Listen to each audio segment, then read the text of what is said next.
ASD Shine Bright, the podcast. My name is Corey Young. This is the podcast where we highlight all the awesome things going on in the Anchorage School District.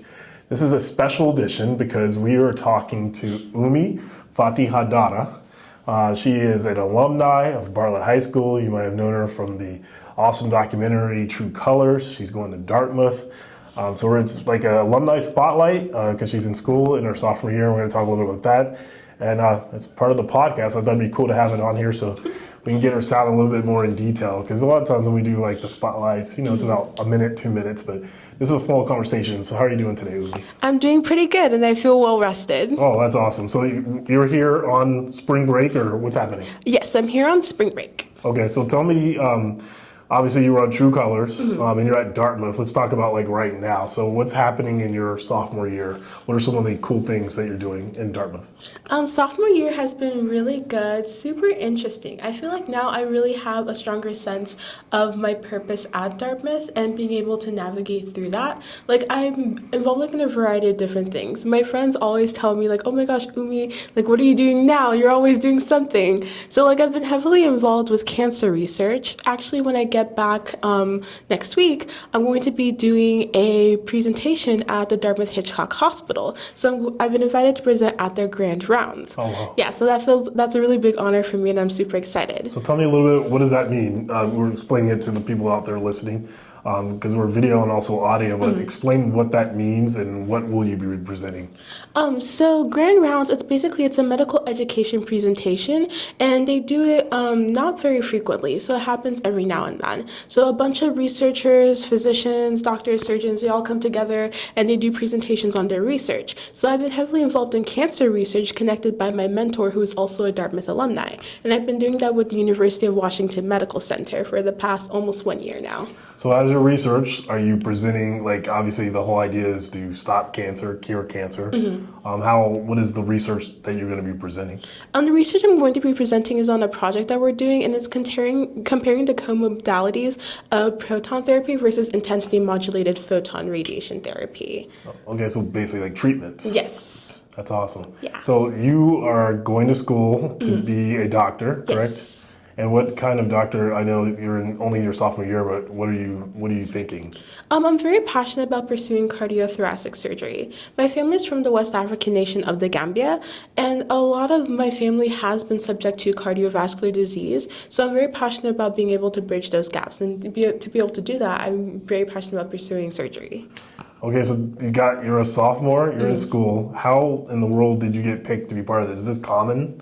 Is this normal to be part of like a presentation with, physicians that I'm sure are renowned in this country for that type of research? It's not very common. This is actually my second presentation that I've been invited to do at the Dartmouth Hitchcock Hospital for specifically their cancer center. I was invited back in October and I gave a presentation at their semi-annual research conference. I have a mentor who is a Dartmouth alum and he is amazing. He's always setting me up with incredible opportunities to make sure that I'm able to put my fullest self out there, be able to make those connections and be able to keep on elevating. And I feel like this has also really given me the confidence to be able to believe in my capabilities because especially going so far away, being with so many different people, it's very easy to feel a sense of imposter syndrome, which I myself have felt, especially in my first year. But I feel like this year I've really been able to find my footing and that extra confidence to believe in myself and get me that extra mile. That's good. Interesting you said that because obviously if you watch True Colors, if you go on YouTube, go under like Greatland Studios, you can watch the whole documentary. It's a great piece. Features Bartlett High School, Oumie, and then Nico. I always mess up Nico's last name, so I don't want to say that, but it was a very amazing Ile Fale Ula. I remember that. Good, yes. And, it's a really good representation of what the district has with our diversity, but just in terms of just pursuing your dreams. You know what I mean? I know Nico, he's actually still at Southern Utah doing his thing too. So tell me, you were the valedictorian of Bartlett. A lot of people are like, well, you have this confidence already, you know how to do the work, you're good. But tell me how you were able to overcome, like you said, an imposter syndrome, but in order to have the confidence to not just be at Dartmouth, but to excel. Like, I would say being able to get that confidence is definitely a learning curve because I feel like, yes, I was valedictorian, but I go to Dartmouth where there was, in my class alone, there's over 400 valedictorians. So then come into this melting pot where all the best of the best meet. So then you're no longer the best of the best. Now you're in a big melting pot with all the best of the best. Bigger bond. Exactly. Yeah. So I feel like definitely having that support. Support was one of the biggest things I would say that really helped get me into that sense of self and being able to overcome the imposter syndrome. But imposter syndrome, I'd say it's kind of, I call it like a cold. It always trickles back in sometime. Somewhere, somehow, it'll make its way back in, but you have to be able to find that confidence and be able to believe in yourself. And something that's really helped me do that is like obviously surrounding myself with really great people. I have a really great group of friends over at school. They're also very ambitious and very driven. And also my family has been the biggest support for me, especially my mom and my big sister. Yeah, when you watch True Colors, your mom is your biggest fan. I love it, the excitement. Just the idea of graduating but moving on and doing something really cool. And it is hard. I know I went away to school outside of Alaska. A lot of Alaskans do. It is tougher because you were all the way in New Hampshire. That's pretty far. And it's a different, that's East Coast time, so 4 time zones, right? Yeah. And so obviously you might be calling, it could be late here or it's early here, and it's just different types of things you have to do and kind of be self-sufficient. How are you leaning on your mom? How does that work? Do you have any tips for anybody out there watching? Because we are in graduation season for 2025. It's happening literally in about 4 or 5 weeks for all our awesome grads of the class of 2025. What are some of the tips you have in terms of, obviously there's some schools they already decided to some of their schools, but what they do to get there to get past that thing of feeling like you want to come home or feeling like you're just not confident to do it? I would say definitely making sure you have a strong sense of purpose. You need to be able to understand why you're going to where you're going and being able to focus on that. What helps me is I like to think of it as a mission. Like for when I'm playing games, I like to win. So I think of it as a game. This is my mission, this is my game, and I want to win. And to be able to win, I have to be able to, in colloquial terms, stand on business and be able to continue. Despite how hard that it gets, no matter how homesick I feel, this is the mission and this is the goal to try and complete. And my mom, she makes herself available for me anytime. No matter how late her time I call, she'll answer, and she'll always make sure to send me messages of encouragement. I wake up to paragraphs from my mom and she'll be like, oh my gosh, and we were just having this conversation yesterday, and I was like, oh my gosh, even if I do something small, you'll be like, good job, Oumie. And I'm like, oh, it really warms my heart. And having that consistent encouragement has really helped me in my journey. That's good. That's great advice. No matter where you're going to school or no matter what the trade is, because I know every one of our young people have aspirations and dreams, just like you are. So one thing I thought was fascinating, we were talking before we came on here, and you were telling me about the contingent of Alaskans that are there. And you don't have to say all their names. I know you were listing them all, which is amazing. I remember going to the school I went to, and there was definitely Alaskans there. It's funny how you kind of gravitate and find each other.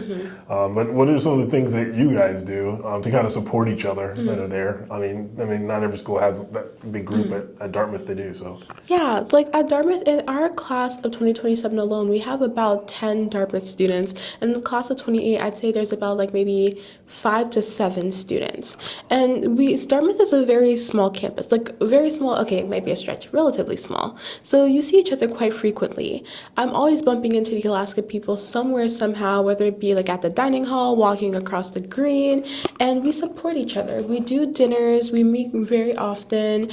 I'm very close with a lot of them. And for example, after I took this one exam towards the end of this past term, I was like, oh my gosh, I'm so stressed. I need an emotional support hug. And then I texted my friend, who's also from here. She went to West High School, and I was like, are you available? And then she was like, OMG, yes. And she was at a cappella practice. So I went there, and she gave me this huge hug, and that really helped calm me down because I just needed that support hug in that moment. Oh, I like that. That is good. Funny thing, when you left to go to there, what is the craziest thing? What is the most interesting thing people have asked you about being from Alaska?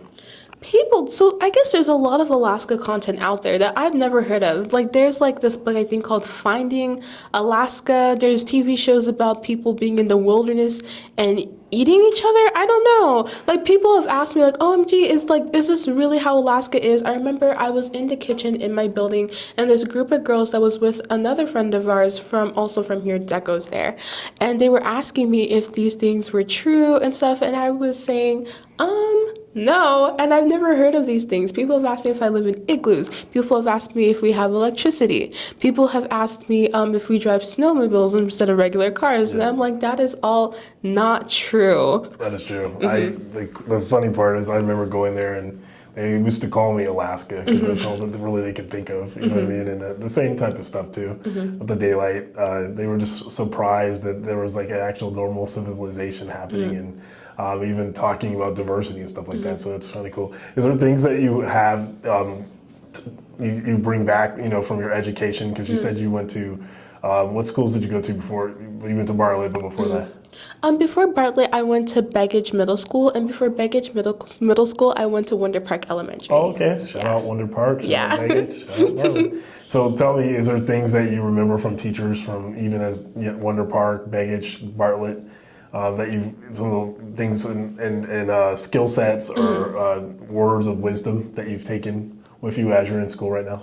Yeah, I would say my earliest memory would be from second grade. I had this teacher, her name was Mrs. Joyce Banks. She was amazing. Mrs. Joyce Banks, she really took that time to really instill that sense of believing in yourself, even as young as a second grader.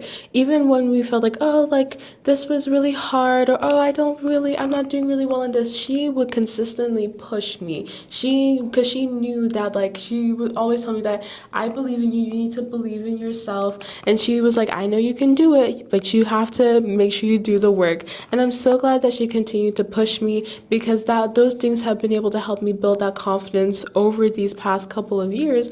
And also having amazing support mentors like Mr. Sean Prince, who is my principal at Bartlett, Coach Tanisha Williams, who was both my mentor and my cheer coach all of high school, Mrs. Juliet Campbell, who was both my AP biology teacher and also another huge support for me, and my counselor at Bartlett, Tad Wellman. He is the epitome of razzle-dazzle, as I love to call it, and he was also very much forefront of pushing me to reaching that maximum potential. Oh, I love it. You gave shout outs all across the board. Yeah, I love it. Shout out to Ms. Joyce Banks, your counselors, your coaches, your principals. That's awesome. Yes. I just think it's crazy. You said you want to do so after you still have 2 more years at Dartmouth. So what is the next step after that? I know that's a long way, 2 years, but after that, what are your plans? I'm hoping to take a gap year after undergrad. One thing I've learned, especially in these past 2 years, I'm very passionate about public service. I'm definitely hard set on going to medical school, and I want to become a surgeon, but I also want to be able to take time and do work, do volunteer service and work abroad, because there's so many communities across the world where they don't have the same resources and the same opportunities that we do. Even things such as college applications, being able to apply to school to go to places where they can receive a proper education. Things like that are so important to me. I'm very passionate about education equity. So I want to be able to take time, do work, especially in public health as well, because there's so many places in the developing world that don't have, and that nearly don't have as many resources as we do here. Right now, I'm currently working on a project with a medical physicist, and we're working to establish the first cancer treatment center in my parents' home country of the Gambia. Oh, wow. Yeah. That's awesome. So would that be through Peace Corps, or is that just an organization, or is it something you just would do on your own? This is something that I'm doing on my own, and I'm getting the support from the Dartmouth Cancer Center. Oh, wow. Yes. That's awesome. You're killing it. You're doing the right things. I'm trying. That's awesome. So what are some of the fun things you do at Dartmouth? I know we talked very serious about some of the research, and those are amazing accomplishments. I think that's awesome, and you're doing some awesome things. But tell me, what are some of the things you do to balance out? There's the studies, very important, obviously. We want you to graduate and do well, but what are some of the other things you're doing on campus? I love spending time with my friends. Like my friends, like they're so funny. Like they're one of like the most funniest people that I've met ever. My friends and I, we love to do movie nights. We'll try and cook every now and then. It doesn't always go the best, but we'll try to cook. And then like we'll go on little side quests. And Dartmouth loves to fund us to do nice fun activities. So like they'll pay for us to go to like, let's say we'll go on a ski trip at a resort. The school will pay for it, or like they'll pay for you to go to different places like Boston, go to New York, just a bunch of different things. So my friends and I, we love to engage in those activities. I've been trying to become more outdoorsy. This year has really been my outdoorsy thing, which is surprising considering I'm from here in Alaska. Yeah. But I've been getting into hiking, skiing, ice skating, all of that. That's awesome. Canoeing, kayaking, yeah. So, just kind of touch on that real quick. How is that important for you? Because I know you're doing serious things and it's focused, but I just see this kind of life with people in general, not just one type of person, but a lot of times people get super focused on what they're doing, whether it's their job, some kind of mission, even in the sport they might do and they do it well. But to balance it out is good. It gives you, you don't stress yourself out, you don't burn out and things like that. So what are some of the, what would your advice be to, we're talking to community, students or whoever that's out there? I would say that my advice is make sure to, first of all, surround yourself with people that help nurture you, and it'll help you be able to break out of like that hard set mindset of, oh, like I have to do this, I have to complete this. And I'd say I'm a hypocrite by saying this, but you have to be able to find balance. For me, I would say that I'm a person of extremes. Like I take things like very much the full way. So like when I'm super hyper focused, for example, like let's say that I have like a bunch of different extracurriculars that I'm in leadership of, a bunch of different exams coming up. Like I'm so hyper focused on that. I'll take from my own cup and I'm pouring into all of those different things. But it's good to be able to hone in on yourself and make sure that you're taking the time to recharge, nurture yourself, and all of that. So I would say make sure you find that balance early on. I feel like that's something that I really struggled with during my first year because I was giving my all to so many different things that there wasn't enough left for me, to where I felt so burnt out by the end of my spring term. But being able to learn those skills, especially during the summer when I was balancing doing a full-time internship while also trying to be able to relax a bit before going back to school in the fall. Totally makes sense. True colors, obviously, how does it feel, when you were able to watch it, be part of something that, is kind of bigger than yourself? Kind of telling a story of just like your school, but also the city and the district that you went to school with and the city that you lived in. Do you have people ask you about it? Do you like from other places like at Dartmouth or whatever? And what are some of your thoughts and reflection on being part of that? I felt so honored to have been chosen to be a part of the project. The whole filming process was honestly so incredible. Like Brad, he was so amazing, so respectful. He was always willing to engage, and I was just so excited to be a part of the project. When they told me, I remember I was called into Mr. Prince's office. I was an office aide at the time. So I remember I would take a little extra longer because I would to deliver passes because I would keep on talking with people. And then they were like, okay, Oumie, you need to be able to deliver these passes on time. So then I remember I got called and I was like, uh-oh, did I deliver a pass too late this time? And then I was introduced to Brad. And when they told me the layout of the project and what they're looking to do, I was like, oh my gosh, this is great. I can't wait to be a part of this.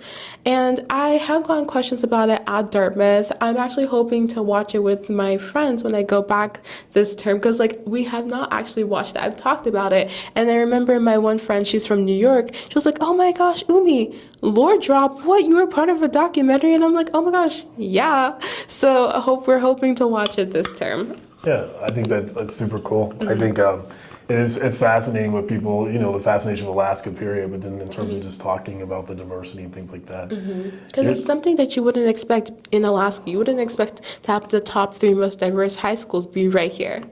Yeah, and if you look at district overall too, it's widespread. It is a very unique place to live here. I know, we hope you come back, and we hope that you are a doctor here, and you're doing the things. I know you have things you need to accomplish at Dartmouth and other parts of the world, but we'd love for you to come back yeah, be part of our society and do awesome things in the world of medicine. I want to be able to give back to Anchorage as much as possible. I would say that Anchorage, especially Bartlett specifically, Bartlett really built me into the person that I am today. Bartlett taught me the skills that I needed to be able to go out into the world and be able to put my best self forward. But also, I would say being able to interact with lots of different types of people. Because of the culture of the diversity at Bartlett and really encouraging that dialogue amongst students, I have never felt a sense of like, what's the word I'm looking for? Like I couldn't talk to someone or like have certain issues with people. So I feel like that really helped me be able to have much needed conversations at Dartmouth versus I feel like there's some people that they've been in their one community their entire life. They haven't interacted with different types of people. So it's a really big shock for them and they have trouble navigating that. But I feel like having the opportunity to go to Bartlett really was an asset for me in that sense. Yeah, those wise words. Awesome. Well, thank you very much, Oumie, for being Thank you guys so much for having me. Yeah, this is awesome. So again, if you want to watch True Colors, if you go to YouTube and go to Great Land Studios, or just type in True Colors, Bartlett, combination of different things, you'll see it. Great Land Studios. It's there's some trailers, but if you click on the actual Great Land Studios YouTube page, you'll see the actual full documentary, which I think is awesome. We wish you well. Thank you. Much success. You're part of Team ASD forever. And yes. Hopefully you come back and then we can have you on again to talk about, how you're kicking butt in this world. Thank you. We love it. Thank you so much. Thank you so much. Bye, guys. Thank you. Thank you guys for watching ASD Shine Bright, the podcast. As you know, we're on YouTube, Spotify, Apple Music, all over the place. So